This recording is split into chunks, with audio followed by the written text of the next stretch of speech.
Hi, I'm Aidan and this is AOR Languages. In this edition I present a conversation with Beryl talking about wartime food. She speaks with an older style Northern English accent. Beryl was retired and I helped her out a few years ago with using her computer and other devices. She was a great conversationalist and loved talking about the past, especially growing up during the war years. I asked her if I could record her, and she said, of course.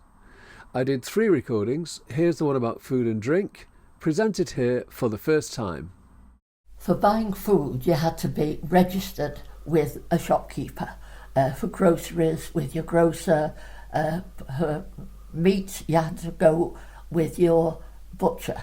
So it was all local, because you were hopping in and out most days, because no refrigerators or freezers or anything like that. So food had to be bought on a daily basis, you know. And so what did you eat then during the war? And how old were you, let's say, 1940, 1941? I'd been 9 in 1940. So what did you eat then at that time? And drink? Well, of course, you could have meals at school. Those were laid on for you if you wished. But like most kids, you didn't like. But what was it? What were the food? The fish and chips were always available, kind of thing. So you'd nip to the local shop near your school and buy yourself some fish and chips if you could afford it. And but otherwise, you had to go to the canteen, the school canteen, or take sandwiches, and that again put extra worries on your mother to have something. So what did you buy normally? What sort of things could you buy at the groceries, these rationed items? Whatever you could get, really. Well, you didn't have an enormous choice, but things like corned beef were fairly available. So there was quite a lot of that. So either at school or at home, you'd have things like corned beef hash and things. There were always plenty. A lot of people, my father included, grew a lot of their own vegetables as were recommended. It was all dig for victory was the slogan. And which vegetables did he grow? Cabbages, cauliflowers, sprouts, carrots, all the usual, all the standard things. We didn't have very many exotic vegetables in those days, though. It was rather plain and down to earth, you know. So yes, and on non-meat days you had things like cauliflower cheese or macaroni cheese, things like that. And what did you drink? Mostly tea in those days.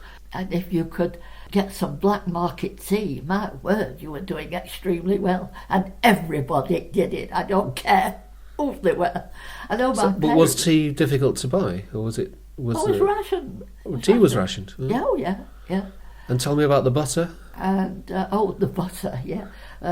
Having a pack brought out and sliced in half, and that was your ration for 3 people for a week. And then you'd have margarine as well. That came separately. And you could have more margarine because it was frankly quite horrible. I mean, the margarines are quite passable today, but the wartime margarine tasted like something they drained off an engine somewhere.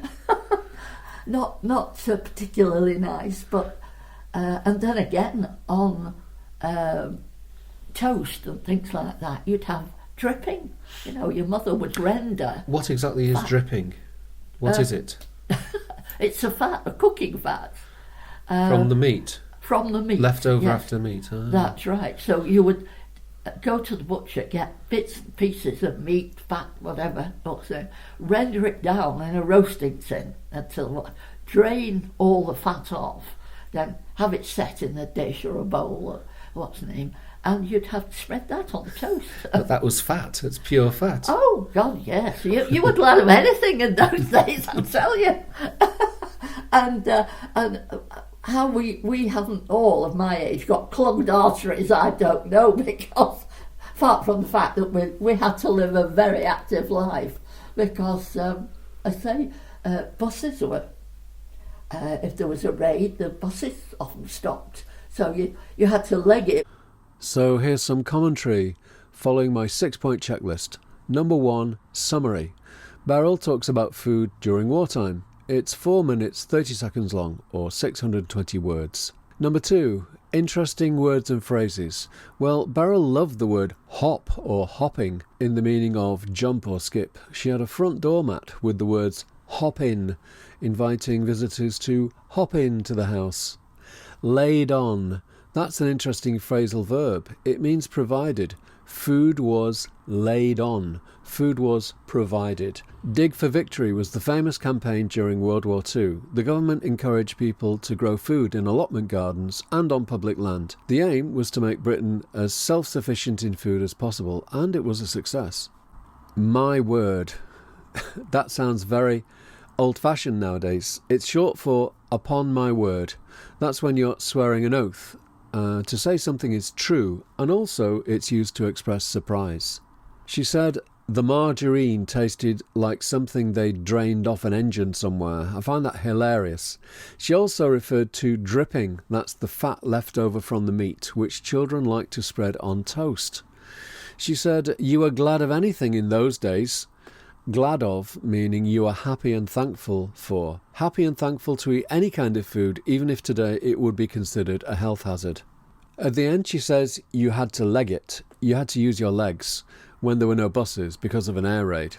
There's one pronunciation point, that's vegetables.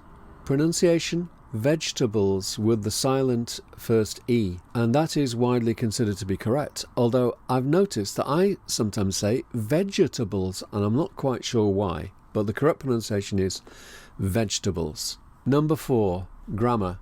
She uses the conditional to talk about the past. So she said you would go to the butcher, you would nip to the local shop. This tense is used to describe something you usually and regularly did. Number 5, question and answer. Okay, here's a couple of quick questions. How old was Beryl in 1940? She was 9. What vegetables did Beryl's father grow? Cabbages, cauliflowers, sprouts, carrots.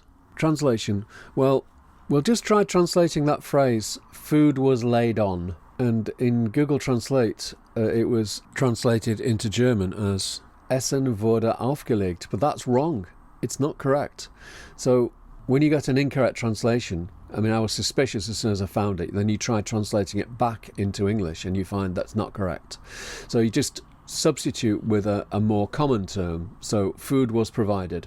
Für Verpflegung war gesorgt. Yeah, that is correct. Similarly in Spanish, se puso la comida. No, I don't think that's correct. Se proporcionó comida. Yes, I think that is correct.